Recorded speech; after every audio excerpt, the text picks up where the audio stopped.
Hello and welcome today to this News Today election special. The countdown has begun to results day in the battle for 2022. In less than 12 hours, the EVMs will open and tell us who is winning the battle for UP, Uttarakhand, Punjab, Manipur and Goa. An election verdict that could have massive consequences for national politics. We will be looking tonight at the X factors that will make or break fortunes in each state. With us today are top voices who've been tracking this election.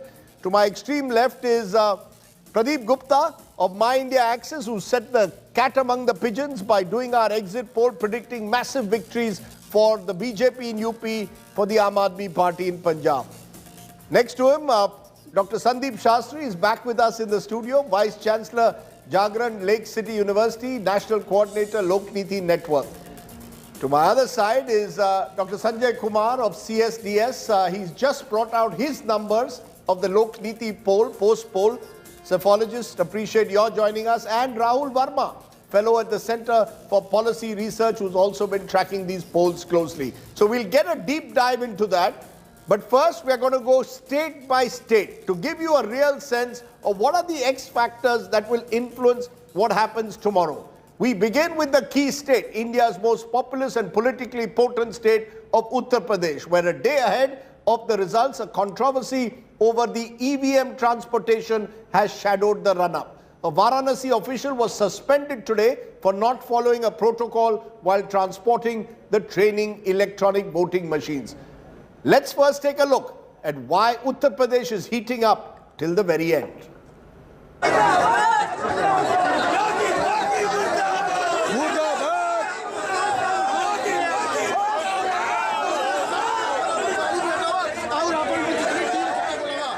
A truck is found moving EVMs in Varanasi, sparking a fresh firestorm over voting machines.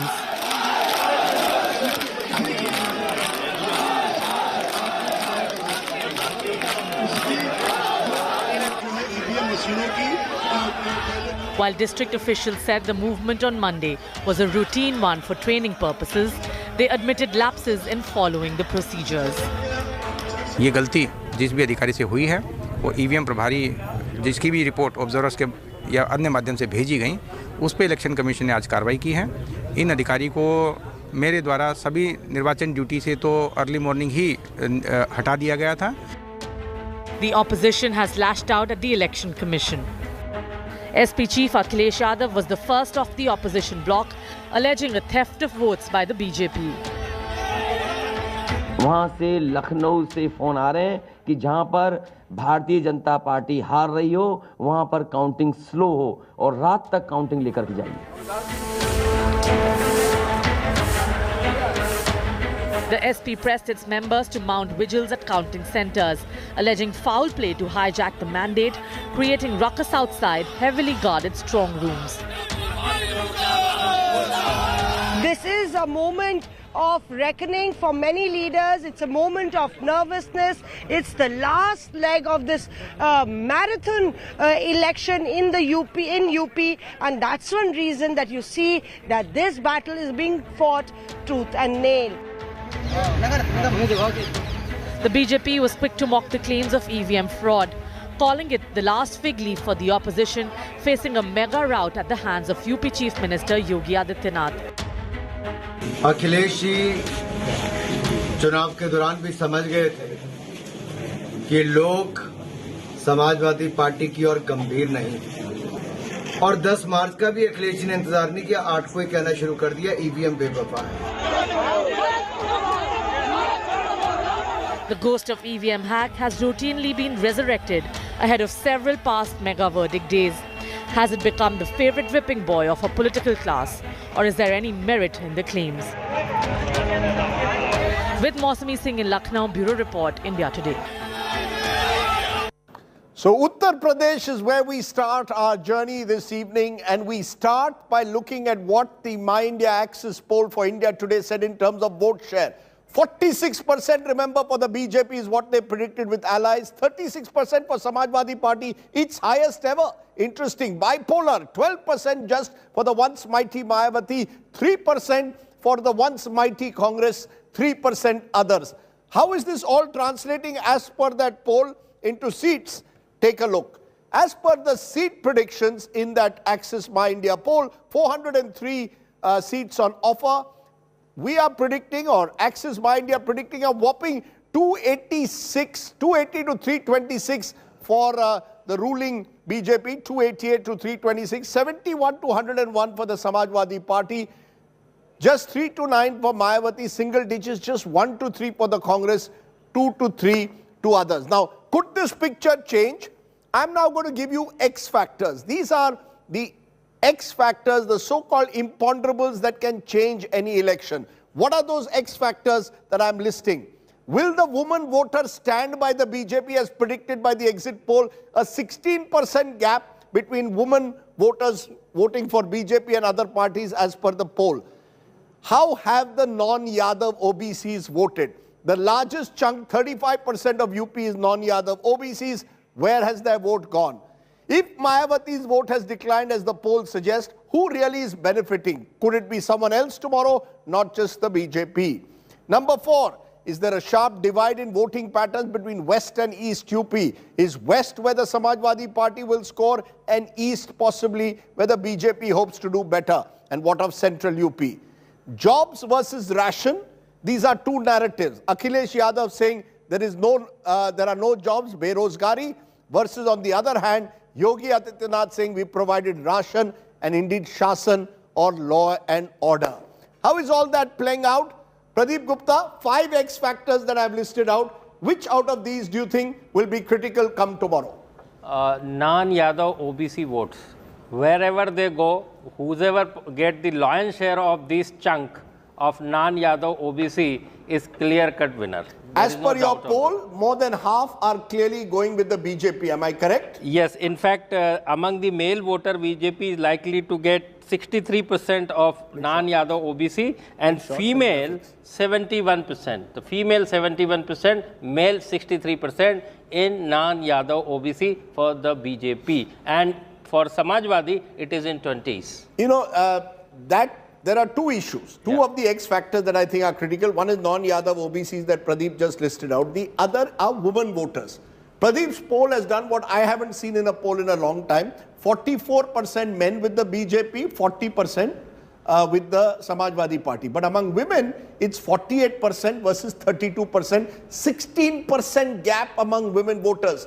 Are you surprised by that? Or do you believe that maybe there is a Mahila vote bank that Mr. Modi and Yogi Adityanath have consciously cultivated?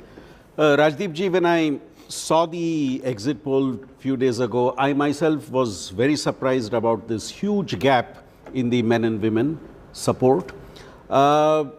It could be because of the whole debate on ration and Shasan. Very much it could be part of that. But I'm also a little worried about another point.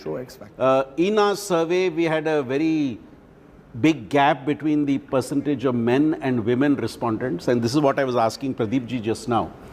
Could it be that the profile of our women respondents did not, we have extrapolated it to be able to match the requirement? Does it fit what would be the larger profile? That's a huge question. So you polled about 28% of your total sample size, which is well over what, 10,000 people that you've sampled in Uttar Pradesh? No. The total, our sample size is 1,21,000. 1,21,000 total out of for Uttar Pradesh. And so that's roughly about 300 people per constituency. That's right. Out of that, about 28% are women, or how many percent women? 27% of women, and that quantified to 32,000 women we spoke to. 32,000 we spoke to, and across the all 403 assembly constituencies. So you've extrapolated based on that, imagining that if 50% women voted in a particular way, what would they say, right? And traditionally, women are reluctant, particularly in the northern part of India. They are reluctant to talk sometime. But in Uttar Pradesh, they are so vocal. And what is more important, Rajdeep, even in among women, the Muslim, the Yadavs, these women are voting same the way male are voting in favor of SP. So Muslim women, Yadav women are voting like their male folk. Yes. And non-Yadav OBCs, non-Jat All Dalits, across, upper castes are all voting with the BJP like the men folk are doing. And Jataos, among Jataos, the Mayawati, the BSP is getting the lion's share among the female as well. Their BJP is not scoring. Very interesting, because, you know, over the years, Rahul Verma, there was a feeling that women have no agency. Women do exactly what the male folk in the house do. But in Pradeep's poll, clearly women are even more strongly endorsing the BJP at the moment, if the poll numbers are right. Does that surprise you, or do you think this is now a pattern, particularly in the last few years, the rise of the BJP? Even in Gujarat, we've seen women voters tend to vote for Prime Minister Modi. So the surprising part of this is the magnitude, the gap, which is basically, that has not happened previously, but it's a part of a pattern. So before 2014, BJP used to trail among women voters. Right. In 2014, in 2014 and 19, that gap got closed. Many other parties like Nitish Kumar in Bihar, Jayalalitha in Tamil Nadu, LDF in Kerala, they have been having advantages among women voters. Now BJP also has started having advantage among women voters since 2019. And why, you know, is there a clear explanation? Is it an emotional connect that they seem to have built with Prime Minister Modi? Is it the chula, ration politics? There is a combination of three factors, but we don't know what the weightage is. First is of course, the beneficiary, because many of the schemes that BJP government has been pushing is at the end of the day at the household level, where, like, you know, Ujjwala Yojana or toilet, and these are basically in some ways targeting women, right? So that's the first thing. Second, especially in the case of UP, right or wrong, BJP, and also in Bihar, BJP managed to push this narrative that the opposition party created a kind of a jungle Raj, law and order situation, and women were having especially problems because of law and order things, right? Like if you hear Yogi Adityanath and Prime Minister Modi continuously pushing this line कि 7 बजे से पहले महिलाएं बाहर 7 बजे के बाद नहीं निकल पाती थी. So basically लड़कियां स्कूल या कॉलेज जाने में सुरक्षित नहीं महसूस करती. That's the second. And third, of course, there is this appeal for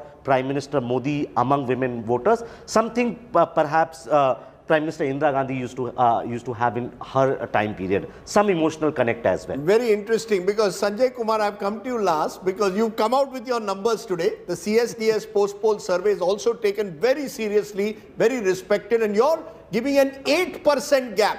That's the numbers. 43% as per the CSDS post-poll survey. Samajwadi Party at 35%, BSP 15%, Congress 2%. Now 8%, you've not given numbers, Sanjay ji, but effectively that also translates to a potential 2/3 victory for the BJP. Clearly 270 plus is looking, as per your poll, also on the cards. Explain your poll.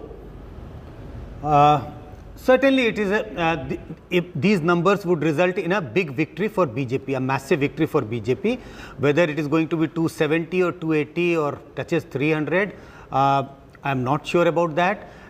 And in the first past the post system, one can't be very sure about the number of seats. That is why we are abstaining from making any seat forecast.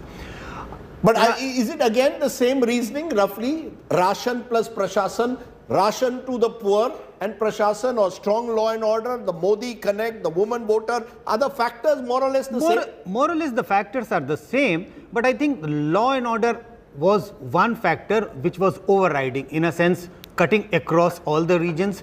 While BJP has been campaigning on that law and order, if Samajwadi Party comes to power, you will have to, the state will go back to the jungle Raj, and the people are safe, especially women are safe because Yogi is in power. So that law and order thing has been a overriding factor. Is when you speak of law and order, the subtext of it that Yogi Adityanath, unlike the previous regime of Akhilesh Yadav, has not practiced so-called Muslim appeasement. He's been tough on the so-called Muslim gang lords of UP. Is there that also subtext, a certain element of anti-Muslim sentiment as well? In a very subtle manner, because people have been asking this question, do we see this election as religiously polarized on religious lines? The so-called 80-20 election. I don't get a sense that this election was polarized on religious lines, while religion was always used as a proxy or was hinted, because whenever BJP talked about deteriorating law and order situation, there was always examples of people who have been involved in anti-social activities, and those people belong to one particular religious community. So there was always that hint, but a strong divide on religious sentiments, that I couldn't find that in the data. I couldn't find that on the ground. But yes, Hindu-Muslim polarization was done or indicated that who are the people who are responsible for deteriorating law and order situation. They belong to one particular religious community. Rajiv, you want to just add both our exit poll here and the CSDS poll shows you have a very high level of polarization between, of votes of the BJP and the Samajwadi Party. The two of them together, I think, poll more than 80% of the votes. And this has not happened to the best of my knowledge in the recent past in UP. And so UP has become bipolar in this election. That's Mayawati, for example, has collapsed. And one of the X factors that I've put up, where Pradeep's poll could be questioned, one is whether the women vote as much as Pradeep says for one side. The other is where is Mayawati's vote going? The sense one gets is Mayawati's vote is partly going to Samajwadi Party, but an equally large chunk is also going to the BJP. I mean, would I be right in saying that or not? Yes, you are right. So the Muslim vote of Mayawati is going to the Samajwadi Party. Yes. She's only getting 3% Muslim vote. BJP is actually getting more. 8%. 8%. Yes. Congress is getting only 3% Muslim vote. But the non-Jatav Dalits in particular, and even a section of Jatavs are going to BJP. Am I correct? Yes, you are right. And in fact, the non-Jatavs were voted even during the general election 19.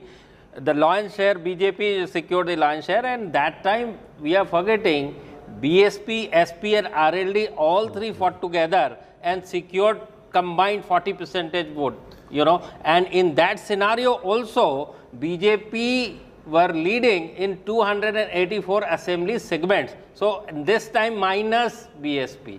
Can anything go wrong? I have to ask. All these polls, and I know people close to Akhilesh Yadav who are saying you are going to have egg on your face. Tomorrow, Pradeep Gupta should be preparing to put scrambled eggs on his face. What is it? Can anything go wrong? Can any of those X factors change this election, Rahul?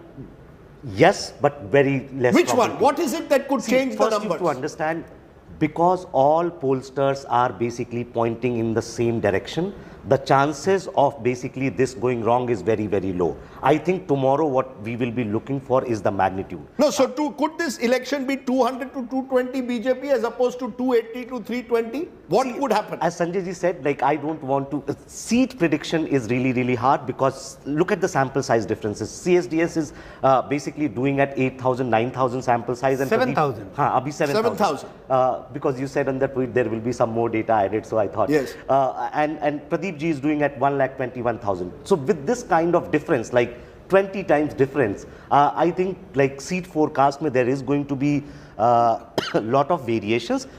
There are things that can go wrong.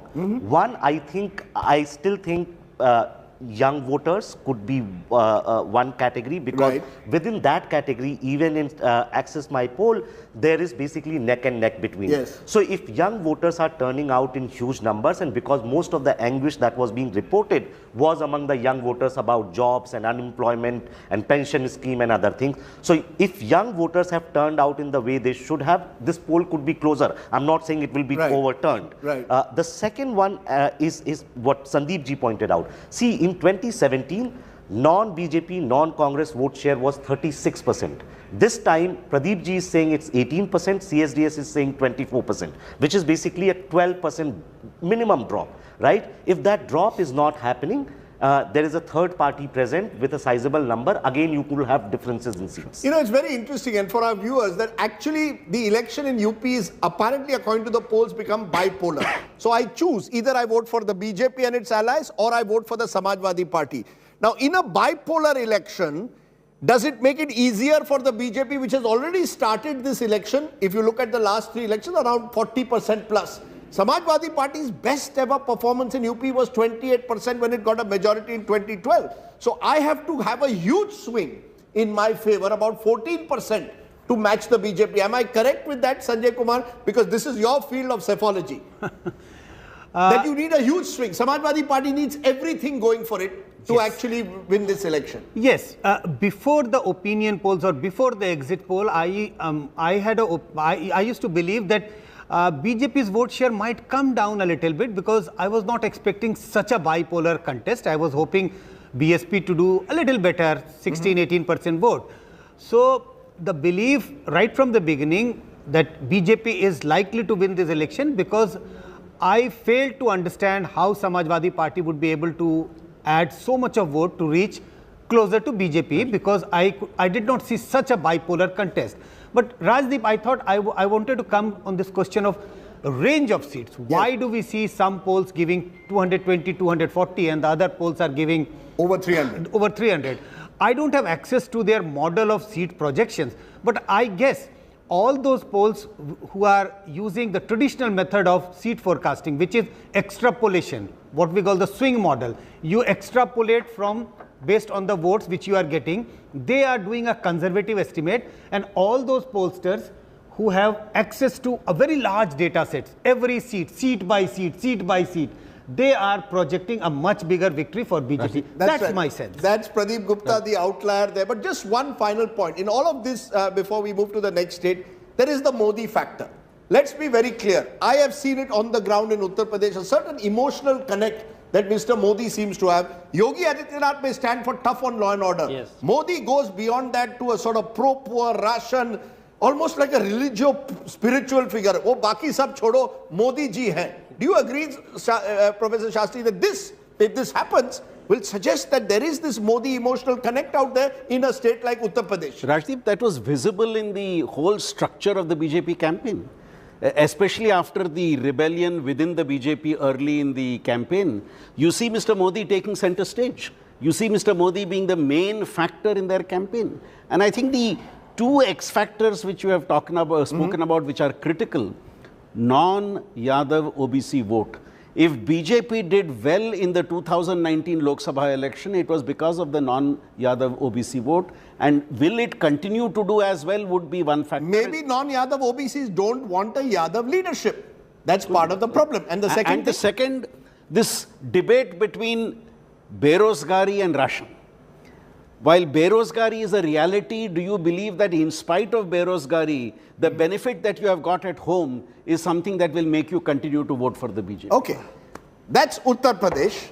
Let's move on to the next big state, because, or the more interesting state, because what's happened at the moment is that the moment the exit poll predictions have come, you've got political parties in Goa and Uttarakhand already talking about post-poll scenarios. The Congress has rushed DK Shubhkumar, its Karnataka strongman, to Goa amidst reports that there could be defections. The party has even parked its candidates in a plush resort in Bambolim. In Uttarakhand, the Congress has appointed Chhattisgarh Chief Minister Bhupesh Baghel and Haryana's Dipender Hooda to work on post-poll alliances. The BJP too has flown in Devendra Fadnavis to Goa and Kailash Vijayvargiya to Uttarakhand. Will these two states provide potential hung assemblies? Take a look. Uttarakhand is right and the BJP is winning that. It shows the Congress doesn't have the organization on the ground to translate even anti-incumbency into an election victory. The exit poll numbers has the Congress rattled, and with hours to go for counting, they are scrambling to keep their flock together. The fight for two states, Goa and Uttarakhand, may go down to the wire. And the grand old party is taking no chances, having learnt the hard way that the BJP will be fully ready with a contingency plan. Congressman Friday and resort specialist DK Sivakumar has been rushed to Goa to ensure there are no last-minute political surprises for the party. All our candidates have pledged their loyalty. Not even a single candidate will move out of the camp. They will stay. They are together. They will be together. They will fight out together. Congress leaders have been cooped up in a plush resort in Goa's Bambolim, huddled together by the High Command till the results are in. Meanwhile, in Uttarakhand too, the exit poll numbers has got the Congress worried. In a top-secret meeting, Congress appointed 13 observers who have now been sent to different parts of the state. A series of hurdles have been held so far for the Grand Old Party. Chhattisgarh Chief Minister Bhupesh Baghel will be handling the affairs in Uttarakhand along with Rajya Sabha MP Dipinder Hooda. And all discussions on alliances and power haggling will be led by these two senior leaders. Uttarakhand, Punjab, Goa, Manipur और पांचवें प्रदेश उत्तर प्रदेश में बदलाव निश्चित है। उस बदलाव में निर्णायक भूमिका कांग्रेस पार्टी की रहेगी। The Congress is hoping they've done enough to ensure the previous nightmares of rebellions, coups and horse trading don't haunt the party this time. The Grand Old Party is banking heavily on the states of Goa and Uttarakhand to ensure that tomorrow does not spell a complete wipeout for the party. With Supriya, Bureau Report, India Today. Okay, let's look at Uttarakhand and Goa quickly. First, Uttarakhand. Seat share as per the My India Axis poll for India Today. 70-member assembly, 36 to 46 for the BJP. The halfway point is 41. So clearly, Pradeep Gupta is predicting a BJP victory in Uttarakhand. Congress 20 to 30, so there's a substantial gap between 1 and 2.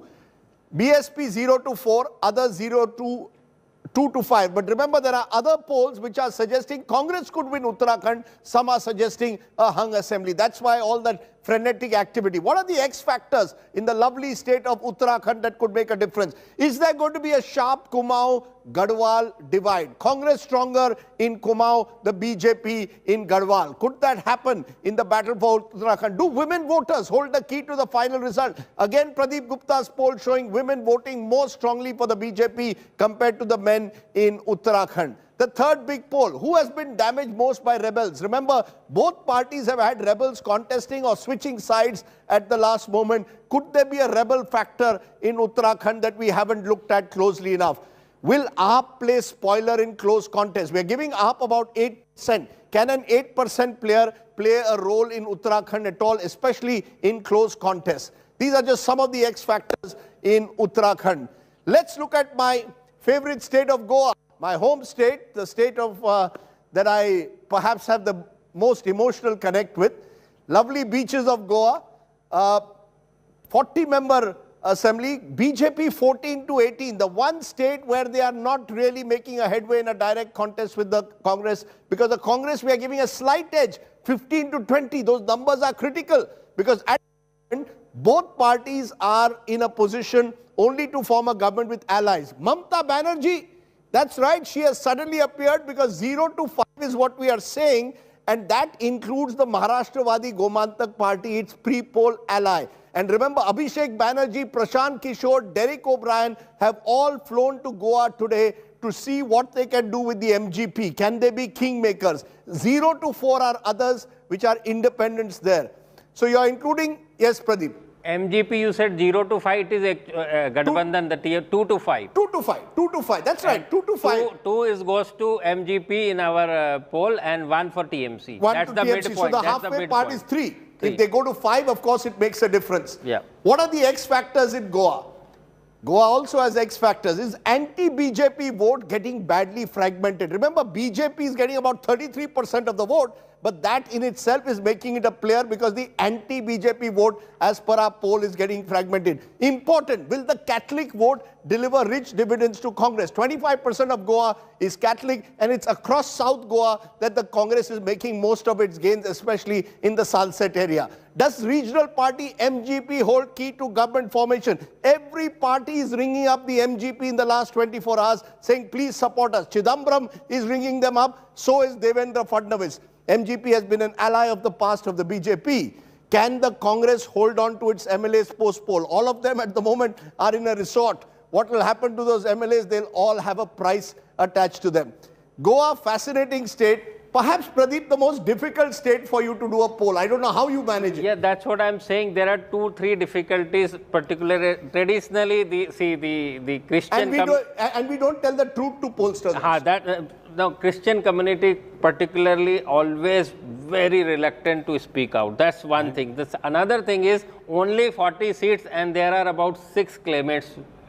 And third thing is northern Goa always behave totally differently than the southern Goa. So southern Goa, Congress doing strongly. The sense I get that if in Goa the opposition had formed some basis of unity, they would have swept this poll. But now you've got Trinamool Congress, the Congress and Aam Aadmi Party competing for the same vote, especially for the Catholic vote in some areas. But Rajdeep, while I concede the point you are making, I think Goa has shown time and again that somebody wins the election and somebody forms the government. See, it's not necessary that the one who wins the election actually forms the government. So, and I won't be surprised if that happens again. No, last time BJP had just 13 seats, Congress had 17, but the BJP formed the government. And what you said about Kingmaker and efforts now, I think the effort is not about yesterday and today, but who has been planning this for a much longer time. No, what is interesting is Mamta Banerjee, MGP is a pre-poll front. And Mamta Banerjee and MGP are now talking about being providing support to a secular government. So Mamta Banerjee or the Trinamool Congress could have a role along with the MGP there. Let's turn to the other state, Sanjay Kumar, because very interestingly, Uttarakhand is the one state where I've seen a few polls suggesting Congress could win and some suggesting a hung assembly. Is it again very difficult? Your own poll again gives a clear victory, CSDS, from what I could gather, to the BJP. Again, similar trends in Uttarakhand, women voters voting strongly for the BJP? One trend is very clear if we go by our post-poll estimate that BJP is leading over Congress by 5 to 6% vote, 5% vote. 5% vote? Yeah, that should be enough for BJP to get a clear victory, clear majority. Whether the majority is going to be 38, 39 or 41, 42, just these are rough estimates which I am calculating in my at back of my mind. But I think based on our estimate, BJP should win elections in Uttarakhand. It should not be a hung assembly. But let's wait for tomorrow and see what happens. You know, Rahul Verma, these small states are a nightmare, presumably, for a pollster. Even 500 votes here and there can make a difference. Do you believe Uttarakhand, in a sense, is typical of that? Because you've got these two big parties, Congress, BJP, but now even AAP trying to enter the phase. 8% is not insubstantial, can make a difference if the gap is only 500, 600 votes in a constituency. So Uttarakhand is not a typical state like Goa, because especially historically, like if you look at last 10 years, Uttarakhand was giving basically clear verdicts, and for last 20 years you had Congress and BJP in alternation. What happened in the last election, BJP won with a very, very big margin. Like they got 60% of vote share. But on the governance track, they were not really good. They had to change 3 chief ministers in last 1 year. So despite all of this, BJP's vote share is declining. But Congress has not been able to pick up what BJP's decline is. And largely because Congress's main leader, Harish Rawat, was busy basically dousing the fire in Punjab. And Harish Rawat was also not declared as the chief minister. So if you look at the poll, Harish Rawat actually leads in the chief minister ranking, but then the Congress is not. Is this the one state that you're worried about, Pradeep Gupta, Uttarakhand, in terms of your poll? Because it could go either way, right? Yes, and because see, I'll tell you, here also women is playing a big role. In my poll, women is voting 46 to BJP and 38 to Congress, against male 42 to BJP and Congress 41. 1%. So you're again going by the woman factor. Yes, very quickly. Half a point there on Uttarakhand.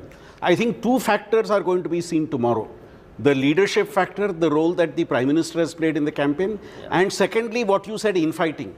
If the Congress is not doing well, it's because Rawat was not only not in the state, but did not seem to have the full support of the party. I think both these factors are critical to explain the trends we are seeing in fact, in his own home seat, he seems to be struggling, as per our poll, Harish Rawat. Congress has a potential to press the self-destruct button at times when even it would seem to have the advantage, as it appeared to have in Uttarakhand just 6 months ago. 3 chief ministers changed by the BJP. Will that have an effect on the poll? We don't know. Uttarakhand is a state which could still go either way. So time to look at that closely. From there, let's turn to the state that could be the other big story tomorrow, because the Aam Aadmi Party is very bullish ahead of D-Day. All exit polls are suggesting a big win for the Aam Aadmi Party, except 1 or 2 that are predicting hung. Already we have posters coming up at Bhagwant Man's residence in Punjab congratulating him. The Axis My India poll, let's say what that poll has said for us in Punjab, why they are predicting these big numbers. This is what the seat share says. Let's turn to the seat shares first for Punjab. The poll is showing 117 member assembly, 76 to 90 for AAP, so a 2/3 comprehensive victory. Congress, which ruled Punjab for 5 years, 19 to 31. The shocker is the Shiromani Akali Dal down to 7 to 11, the traditional power base of Punjab. BJP with Amrinder Singh, Captain Amrinder Singh, just 0, 1 to 4, others 2. So you've got a wave election. If there's any wave election that we are seeing, along with potentially Uttar Pradesh, it is here in Punjab. What are the X factors that could give AAP sleepless nights? These are the X factors. Will the AAP sweep the key Malwa belt? Remember, 69 of 117 seats of Punjab come from Malwa, the agrarian belt, and the AAP is expected to dominate it. Has the Congress gamble with a Dalit Sikh CM failed or not? 32% of Punjab is Dalit. How have the Dalits voted? Has there been a consolidation? Can the Akalis make a comeback in the Panthik Majha belt?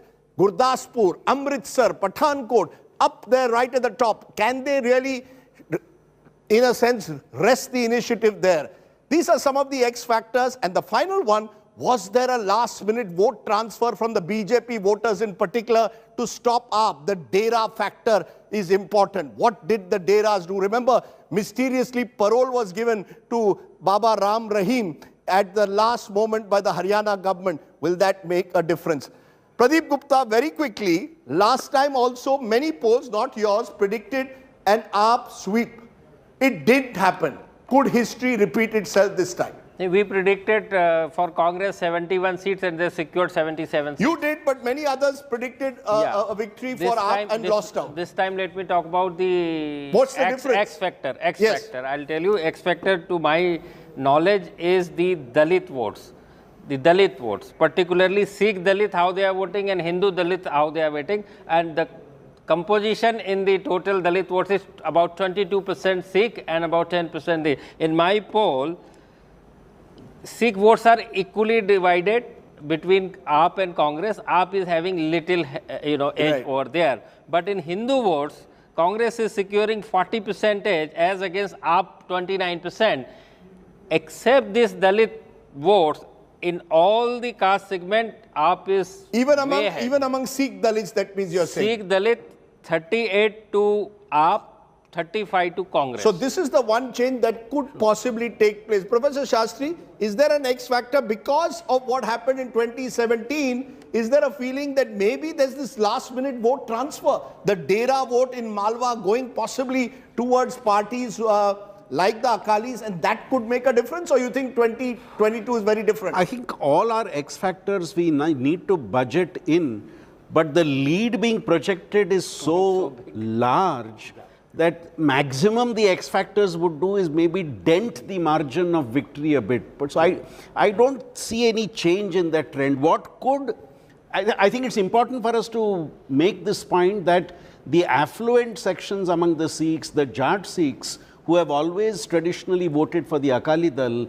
this time don't seem to be supporting the party because of its original stand on the farm laws issues. So there the party has got very badly affected and the support has tilted to the AAP. Very interesting. Sanjay Kumar, your poll also that I saw today, comprehensive, 40% you are giving the AAP and the other two parties are in the 20s. Given that, it seems to me that Arvind Kejriwal should have a good night's sleep this time. Certainly, Rajdeep. Certainly, I think there is no doubt that Aam Aadmi Party is forming the government in Punjab.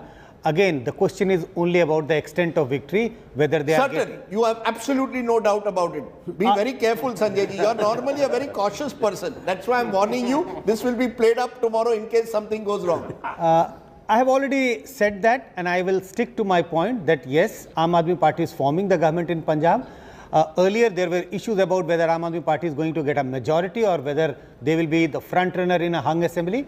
I think they are getting a majority. The only question is about whether they stop at 65, 62 or whether they reach 80, 85. Okay. You know, Rahul, the reason I'm asking this also is because a couple of polls have said the AAP could stop at about 50 to 60. And the buzz in Punjab is, one bureaucrat said, एक seat भी इनको कम आ जाए halfway से, BJP इनको centre इन अरविंद केजरीवाल को सरकार बनाने नहीं देगी, won't allow him to form a government.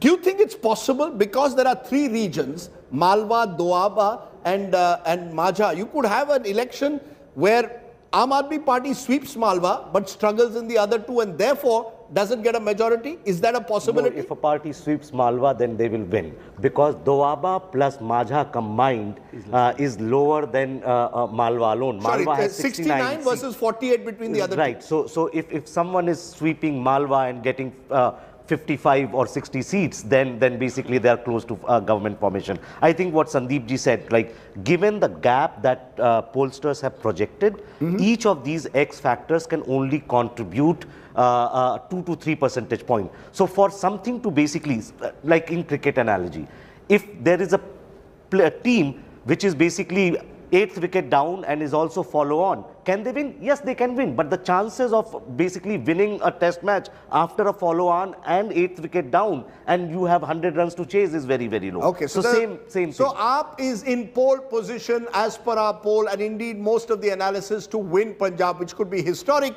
because it would take them beyond Delhi. Let's turn to the final state, last but not the least, and I want to turn to Manipur, where the Congress and the BJP are gearing up for again a fight tomorrow ahead of the elections there. And remember, Manipur has a BJP government at the moment, but many believe that the smaller parties, in particularly the NPP, the National People's Party of Conrad Sangma, and NPF, the Naga People's Front, could also play a role. The India Today, let's Axis My India poll for India Today. Let's take a look. It suggested a clear victory for the BJP. X factors. Do access to more resources give the BJP an edge? Is that going to be a critical factor? Remember, Manipur is sometimes called Money-pur, M-O-N-E-Y, because money plays a role. Will smaller parties like NPP and NPF play kingmaker as they did in the last elections? 2017, the BJP had fewer seats than the Congress but still formed a government. Will the 20 seats in the hill areas hold the balance of power? Manipur has 40 seats in the Imphal Valley, 20 seats in the hill areas. Will those hill area seats hold the balance of power? These are just some of the X factors. Relative peace in the last 5 years, is that giving advantage BJP?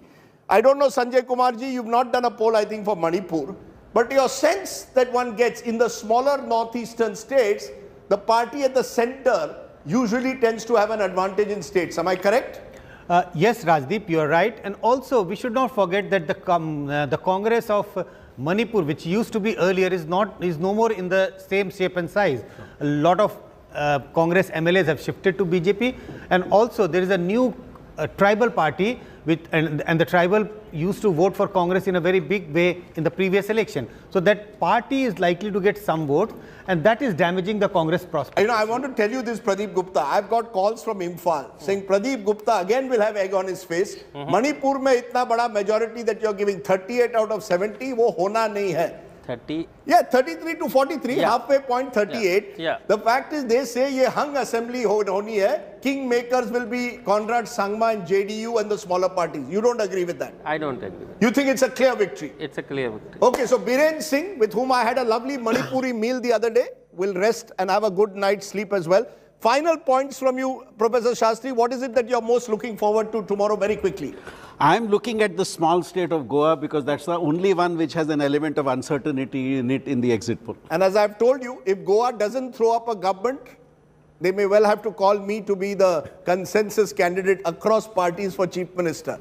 That's another story for another day. Rahul Verma, what are you looking forward to most tomorrow?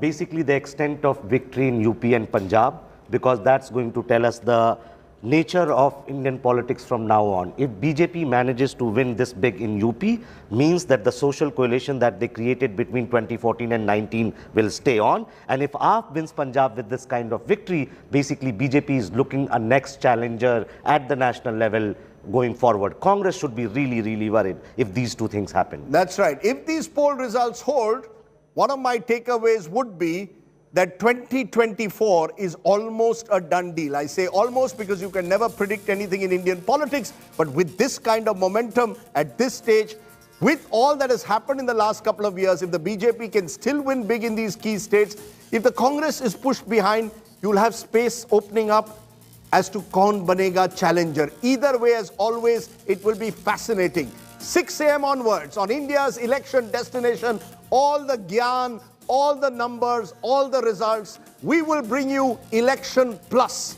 That's what we promise with the best team when it comes to elections. Thanks very much for watching. Stay well, stay safe. If you're a politician, you can't sleep. The rest of us will sleep well. Thanks for watching. Bye for now.